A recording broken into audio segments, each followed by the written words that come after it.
নমস্কার বন্ধুরা, পলি কিচেনে জানাই আপনাদেরকে অনেক অনেক স্বাগত। আজ আমি আপনাদেরকে তৈরি করে দেখাবো ডালের দারুণ একটা রেসিপি। আপনারা তো এতদিন টক ডাল, আম ডাল খেয়েছেন, আম দিয়ে টক ডাল, কিন্তু আজ আমি তৈরি করব আমড়া দিয়ে টক ডাল। তাহলে দেখতে থাকুন। দেখুন, এখানে আমি গাছ থেকে একদম টাটকা টাটকা আমড়া পেড়ে এনেছি, আর আমড়াগুলো কিন্তু একদম ছোট ছোট আছে। এর ভিতরে কিন্তু একদম আটি হয়নি। এখানে নিয়ে নিয়েছি ডাল। এখানে আমি 200 গ্রাম মতো ডাল নিয়েছি।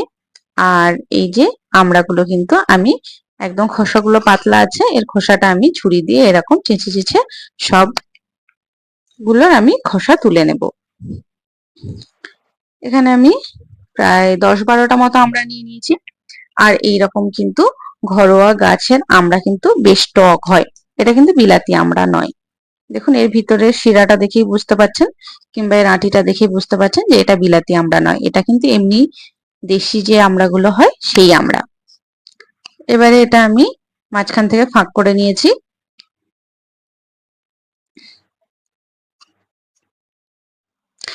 এবারে ডালে জল দিয়ে দিলাম। জল দিয়ে কিন্তু এটা হাত দিয়ে কষলে কষলে কষলে 7 থেকে 8 বার মতো আমি ধুয়ে নেব। ধোয়ার পরে কিন্তু এতে জল দিলে একদম এই যে সাদা যে নোংরা জলটা, এই জলটা কিন্তু আর বেরোবে না।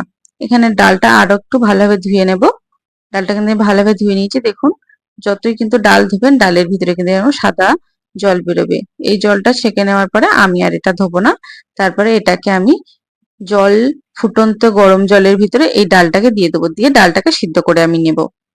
সেটা আর এখানে আমি দেখাচ্ছি না। এবার একটা কড়াই গরম করে কড়াইতে আমি দিয়ে দিয়েছি সামান্য পরিমাণে সরষের তেল। সরষের তেলটা দেওয়ার পরে তেলটা একটু গরম হবে, আর কড়াইয়ের গায়ে ভালোভাবে তেলটা চারপাশে একটু লাগিয়ে নিতে হবে।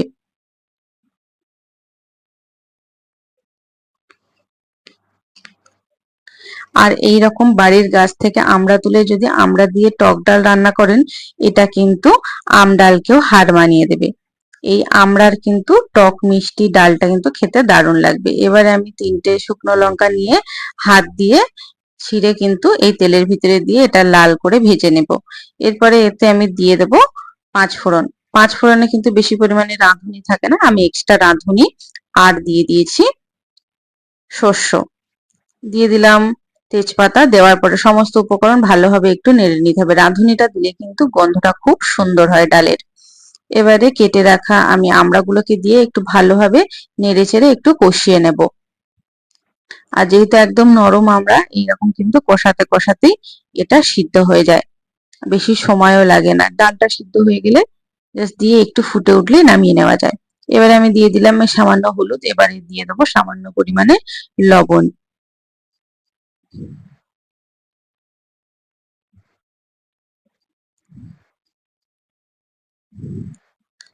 ভালোভাবে নেড়ে চেড়ে নিয়েছি। এবারে লবণটা দিয়ে আবার একটু ভালোভাবে কষিয়ে নেব। লবণটা দিলেই কিন্তু এটা খুব তাড়াতাড়ি সিদ্ধ হয়ে যাবে। ভালোভাবে নেড়ে চেড়ে এটা সুন্দরভাবে একটু কষিয়ে নিতে হবে। আর দেখুন, এর গা থেকে কিন্তু আস্তে আস্তে খোসাগুলো ছাড়িয়ে যাচ্ছে, আর কত সুন্দর দেখতে লাগছে। এইরকম ভাবে যদি বাড়িতে আমড়া দিয়ে ডাল রান্না করেন তাহলে কিন্তু খেতে দুর্দান্ত লাগে। আর এই সময় কিন্তু আম তেমন পাওয়া যায় না, কাঁচা আম মোটামুটি প্রায় পাওয়াই যায় না বলতে গেলে চলে। তাই কিন্তু এইরকম আমড়া দিয়ে টক ডাল বাড়িতে ঝটপট বানিয়ে ফেলতে পারেন। এটা ভালোভাবে কষানো হয়ে গেছে। এবার এখানে আমি ডালটাকে দিয়ে দেবো। ডালটা কিন্তু আমি সিদ্ধ করেছিলাম, আর ডালটা একদম কোনো বেশি পরিমাণে সিদ্ধ করিনি, 90% মতো সিদ্ধ করে নিয়েছি। সিদ্ধ করে নেওয়ার পরে এই দেখুন, ডালটা আমি এখানে ঢেলে দিলাম। ঢেলে দেওয়ার পরে কিন্তু একটু দেখে নিতে হবে লবণটা ঠিকঠাক আছে কিনা। লবণটা যেহেতু এখানে একটু কম আছে, আমি এতে একটু লবণ দিয়ে দেব। আর এই রকম ডাল রান্না করবেন, দেখবেন জাস্ট অসাধারণ লাগবে। এখানে আমি নিরামিষ ডাল রান্না করেছি, আপনারা চাইলে এখানে পেঁয়াজ রসুন দিয়েও ডাল তৈরি করতে পারেন। এবার এটা ফুটে ওঠা অবধি একটু অপেক্ষা করব। লবণ দিয়ে নিয়েছি, আর অবশ্যই এটা বারবার একটু চেক করে নেবেন, যেহেতু আমরা আমরা দিয়ে টক ডালটা তৈরি করছি। এখানে কিন্তু ভালোভাবে ফুটে আছে। ফুটে ওঠার পরে এবার এতে আমি দিয়ে দেব চিনি। দেখুন একদম কিন্তু গাঢ় করে আমি ডালটা তৈরি করেছি। একদম কিন্তু একদম পাতলাও ডালটা করা যাবে না আর খুব গাঢ়ও করা যাবে না। আমি আরো একবার দেখে নেবো লবণটা ঠিক আছে কিনা। যেহেতু এটা টক ডাল তার জন্য কিন্তু লবণ চিনিটা যদি পরিমাণ মতো থাকে তাহলে কিন্তু খুব সুন্দর হয়, টেস্টটা সুন্দর হয়, না হলে কিন্তু ডালের টেস্ট সুন্দর হবে না। দেখবেন যে কোনো জিনিসের একটা যদি মাত্রা অতিরিক্ত হয় তাহলে কিন্তু খারাপ লাগে, আর যদি সম পরিমাণে থাকে তাহলে তার টেস্ট হয় অসাধারণ।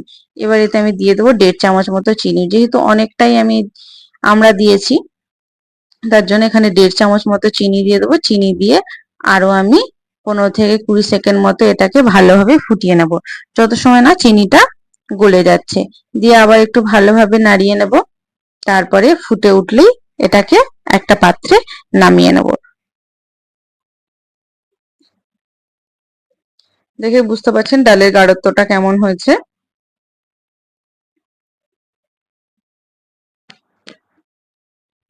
সবকিছু এখানে ঠিকঠাক আছে। এবার এটা একটা পাত্রে আমি নামিয়ে নেব।